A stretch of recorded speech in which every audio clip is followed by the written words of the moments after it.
Are there any interviews, Roy, that just stood out? You've mentioned a couple times about learning. Are there a couple that you did that you went, oh, this is, I really didn't know some of this information? There, I learn with every one of them, but I've got to tell you a backstory on one. It was Falkerk, and I always go on the website and learn a little more about the company.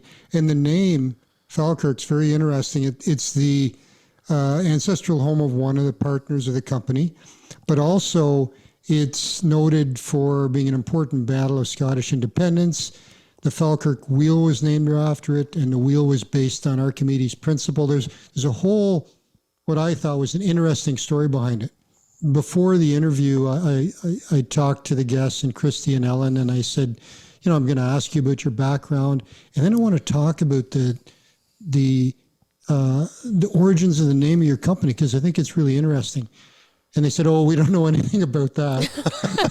I said, what do you mean? They said, oh, that's Mike's idea. He's the one that knows all the story. I said, it's on the website, the whole thing. They said, oh, well, yeah. So that never got on the show. But yeah, we always chat a little bit before to make sure things go smoothly. That was an interesting group, kind of when we talk about ESR, environmental social responsibility, they've combined that because they're looking at environmental from a perspective of Indigenous groups, and so it's an interesting format, but kind of a natural progression, I think, in our industry. Propulsa, that's entrepreneurship. Simple as that.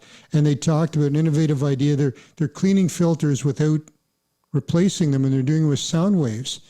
And I asked him about that, and he said, well, the inventor thought of it while he was driving, and he had the music cranked in his car, and he was watching the speakers. Sounds like a safety issue to me, but I asked him what was he listening to, and they said Black Sabbath, which I thought was interesting. I didn't want to build on that. I think of the song Paranoid and Ozzy Osbourne and the Bats and all that, but some of the background stories I just found very interesting.